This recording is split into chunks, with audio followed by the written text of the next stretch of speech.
for our final talk, going back to the theme of sort of using programming languages ideas to program weird new machines, this work's really interesting where we're sort of, the authors are trying to figure out how to use the capabilities that new kinds of hardware is exposing to sort of prove strong security properties about their systems. This is going to be a remote talk. Well, it might take a second for this to go through.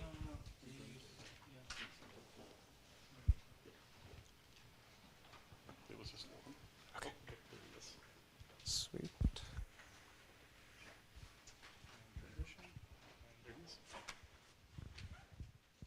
All right. Angus, take it away. Hello. Hopefully I'm visible and audible, and someone will yell at me if I'm not. So yeah, this is Morello-Cerise, a proof of a strong encapsulation property for the Morello capability architecture. So first thing first, I'm talking about capabilities. In particular, I'm talking about Cherry capabilities. Cherry is a family of architectures with hardware support for capabilities. The Cherry capability is basically just a sophisticated sort of fat pointer. So in addition to an address, it's got bounds and permissions that describe what memory accesses it's allowed to authorize. And that's super important because on Cherry architectures, all memory accesses have to be authorized by an inbound capability with appropriate permissions. And sort of the first order use of this is you've got some program in a memory unsafe language like C or C++ or what have you. You compile it to a Cherry architecture, compiling all the pointers into capabilities, and you get almost for free a ton of fine-grained memory safety without having to make significant source code changes. And this is really wonderful because C and C++ programs are all riddled with memory safety violations. So we can fix large classes of them with minimal source code changes without having to rewrite everything in Rust. And that's Cherry in general. Morello in particular is a Cherry architecture based on 64-bit ARM. And among the many wonderful things about Morello, it really exists in real silicon. It's research hardware, so it's not generally available, but it means if you are working on Morello things, you can test them on high-performance hardware. So I said that sort of the basic use of Cherry was getting fine-grained memory in memory unsafe languages, fine-grained memory safety in memory unsafe languages. But what we want to look at here is, can we do a little bit more? Can we do some actual like program encapsulation powered by Cherry capabilities?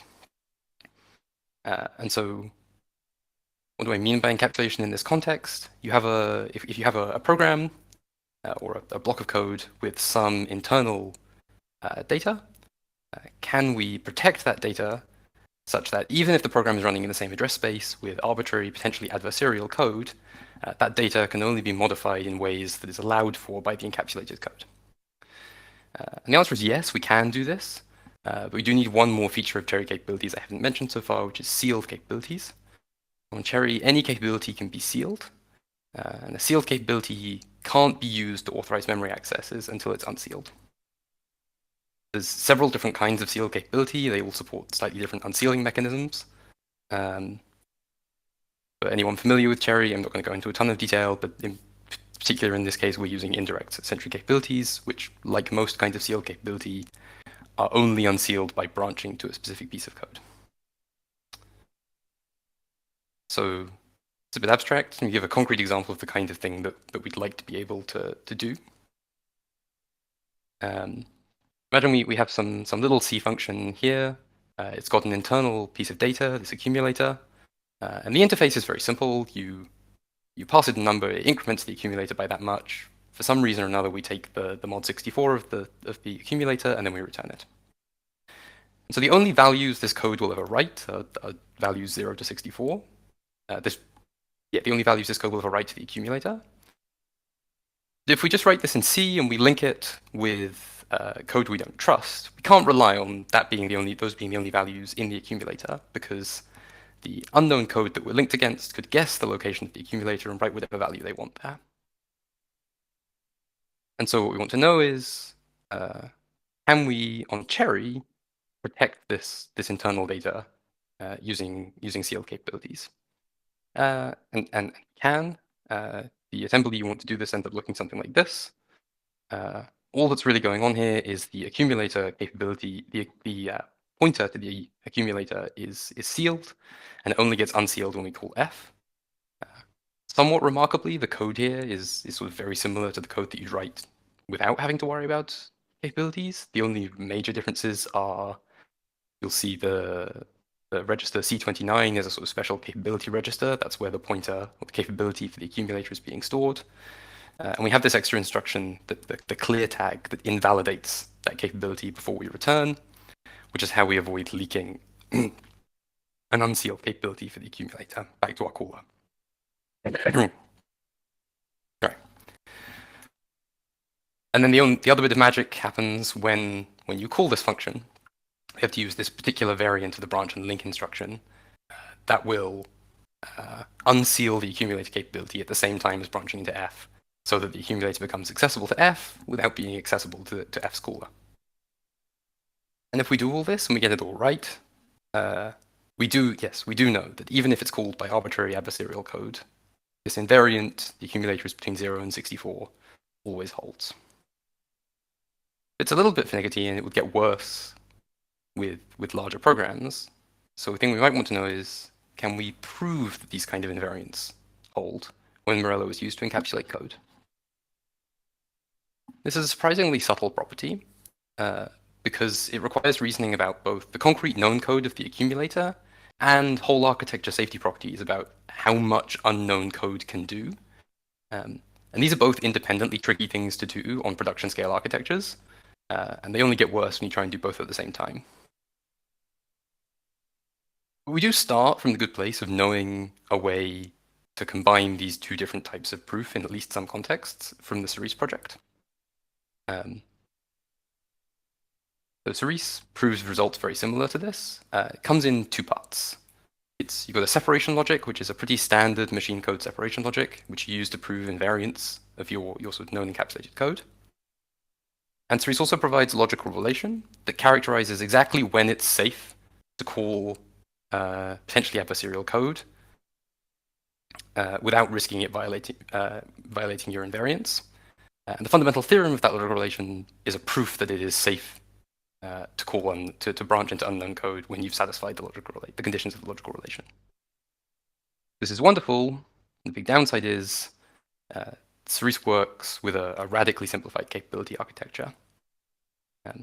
So if we want to prove things about Morello, we need to port it to a much larger architecture. And that difference in scale is a real problem. To give an impression of how significant it is, the Cerise architecture semantics sort of in prose fits on one page of A4. Their proofs are all about a rock implementation of that semantics, which is about 700 lines. Compare that to Morello. The Morello manual is several thousand pages long. It includes large chunks of the ARM architecture reference manual. We do have a mechanization of Morello, which is really nice. It's written in ASL, and we can compile it to rock via the Sewell ISA specification language. But you get more than 100,000 lines of rock. And this scale is just completely fatal to an attempt to naively recreate Cerise from Morello, because the Cerise proof strategy for unknown code is to case split over all the possible instructions that unknown code might execute, and then do manual separation logic reasoning about each of them to prove safety. And that kind of approach is just completely intractable at this scale. So if we can't do this sort of per instruction manual reasoning, can we say anything at all formally about the behavior of unknown code on Morello? And previous work provides a partial answer to this. So the T-cherry properties are a set of whole architecture properties for unknown code that are specified and proven in Isabelle. There's a bunch of them. Just one, for an example, says, for example, that whenever an instruction writes a capability to a register, it must be the case that that capability is derivable from capabilities previously read by the instruction. If you take all the T-cherry properties together, you get quite a nice domain separation property, which basically says if you have multiple non-interacting code domains that are separated by not having capabilities to one another's memory, they run as though isolated. But that doesn't solve our problem because for two reasons. The property we want to reason about, A, involves interacting domains, right? This function, this accumulator function that I showed, is called by and returns to adversarial code. That's a kind of interaction. And also because the property isn't just a property that we want to prove is not just a property of unknown code, right? It also depends on the correctness of the encapsulated code itself. So we need to be able to reason about both together. We do have tooling for reasoning about concrete programs on large architecture specifications in the form of the Bauereiss tooling, which is a set of tools for automatically sort of simplifying architecture specifications when you're reasoning about a completely concrete program. So Bauereiss works by using Euler symbolic execution to take the large architecture specification and, for a concrete instruction you want to execute, simplify it down to a set of register and memory access events. That's right, sorry. And Bauereiss also provides you with like an iris-based program logic for reasoning about the programs using that simplified specification. So this Bauereiss is great for reasoning about the known code of the encapsulated known code itself. But Bauereiss is almost useless in the presence of unknown code, because a critical assumption of Bauereiss is that we're able to do the simplification of the specification by knowing what instructions are going to be executed. So if we have a Bauereiss that can handle known code but not unknown code, and T-cherry that can handle unknown code but not known code, obviously the solution is to combine them. We do this by extending a Bauereiss with a notion of unknown instructions, which, whereas in a Bauereiss most instructions have their behavior specified by a trace of memory and register access events produced by a symbolic evaluator, unknown instructions get a trace chosen non-deterministically at runtime, and the only property we know that it satisfies, the only thing we know about that trace is that it satisfies the T-cherry properties.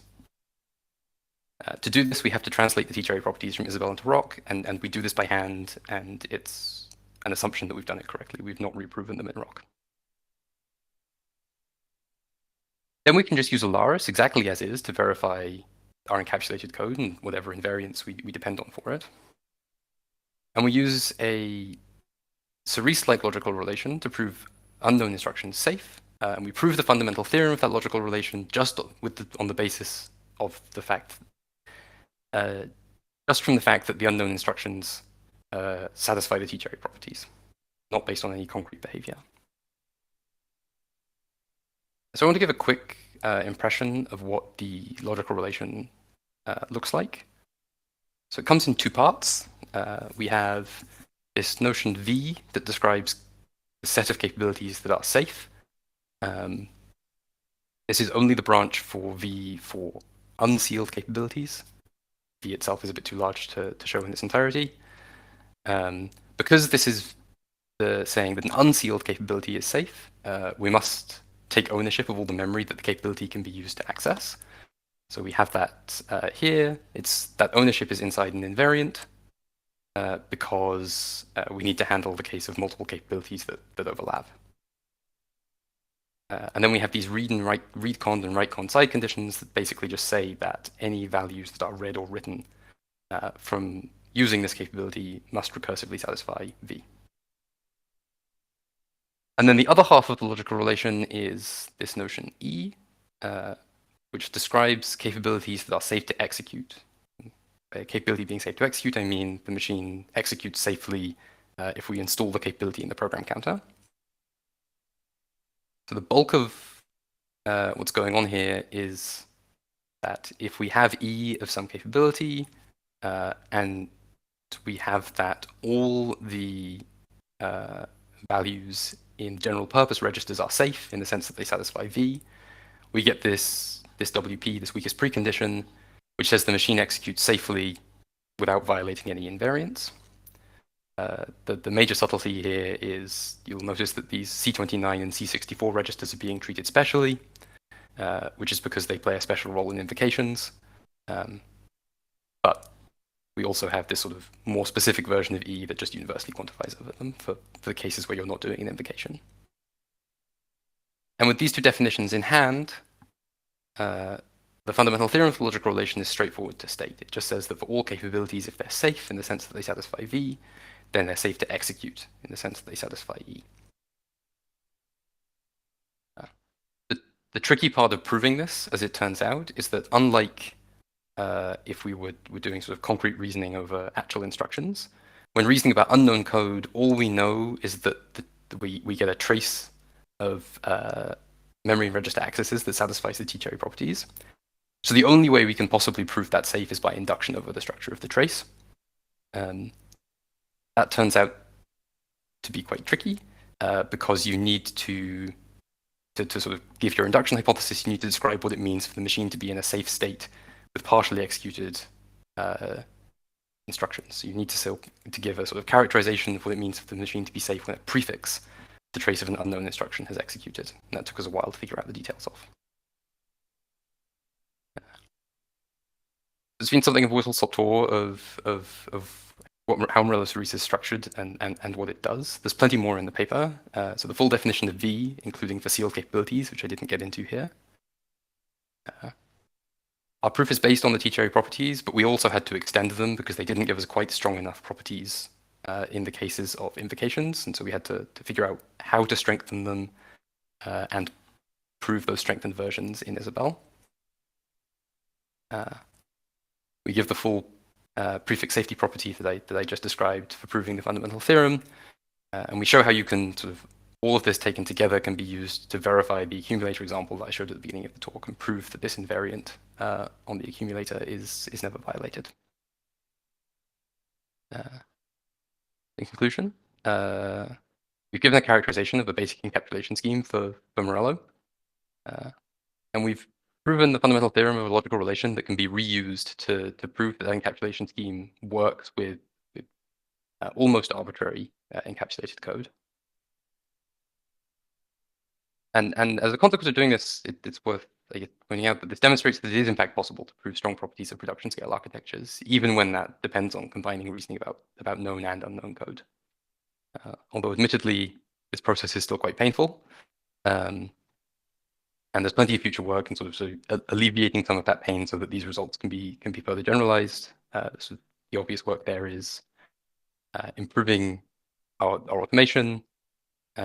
We definitely need better handling of sort of the complex instructions that you get on Morello in Alaris, because capability encoding and decoding generates very complicated traces. And it would be nice to have a better story about the integration between the Rock and Isabelle versions of the T-cherry properties.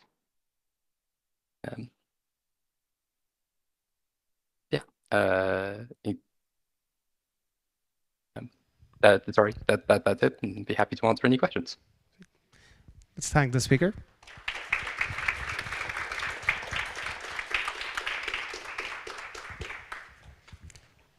Please raise your hand if you have questions, and volunteers have mics. So I'll start off with maybe a basic question, but do you have to worry about different kinds of code reentrancy problems when you're trying to do these kinds of sort of formal reasoning, or do you get to assume that the Cherry model sort of isolates you from all of that because you have these capabilities that are sort of managed securely? So it depends on the kind of properties you want to prove. This is only a spatial safety property. And if you want to prove sort of temporal safety properties that talk about ownership of things on the stack, or things that you're sort of passing between compartments and depending on getting nice, well-bracketed control flow for correct evolution, you need a more sophisticated proof. The Cerise project there are more advanced versions of Cerise that do start to do this. We have not attempted that for Morello yet. There's a few reasons for that. One is just it's a lot of additional complexity, and we'd have to do both complexities at the same time. Although my impression is it's additive complexity, probably not multiplicative complexity, so I suspect it could be done. There's also lots of questions about how you do this kind of temporal safety efficiently. Lots of the schemes that people come up with involve clearing lots of the stack at every sort of domain transition. And there are ways around that, but they're not all well supported on actual Cherry.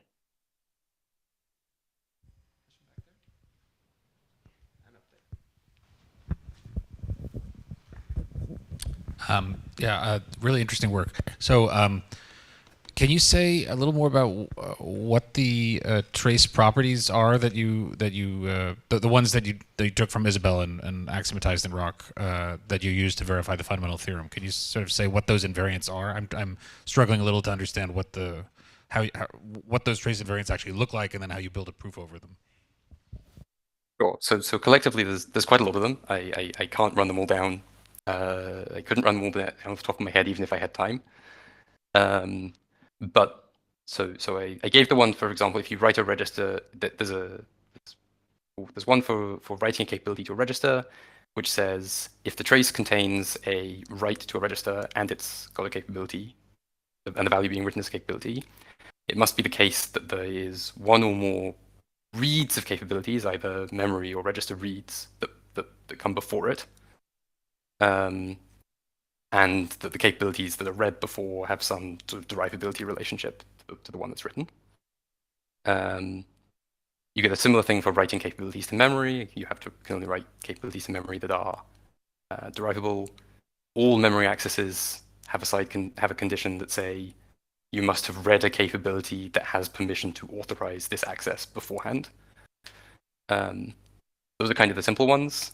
It gets much more complicated when you deal with invocations. I can show them to you, but trying to sort of describe them out loud is taxing. And then the question of how you do a proof about them is you need to determine, once some prefix of the trace is executed, you have to write down a separation logic property that gives you enough ownership to carry out any subsequent actions that are going to be permitted. So in the simplest case, that you just have to keep track of all of the capabilities that have been read and know that you have enough memory ownership to perform any memory access that they would authorize. Because when you do a memory access, you must have, the properties tell you must have read a capability that authorizes it. So if we have memory ownership for all the memory regions that we've read capabilities for, we can use that to justify any memory access. That is, although I have not made it sound like it, that's the simplest of the things you have to prove at these trace intermediate points. There's a bunch of more complicated properties you have to prove to justify all the invocations. And the full property is in the paper. Sweet. I know we have one more question, but let's thank the speaker first, and for people interested, can stick around.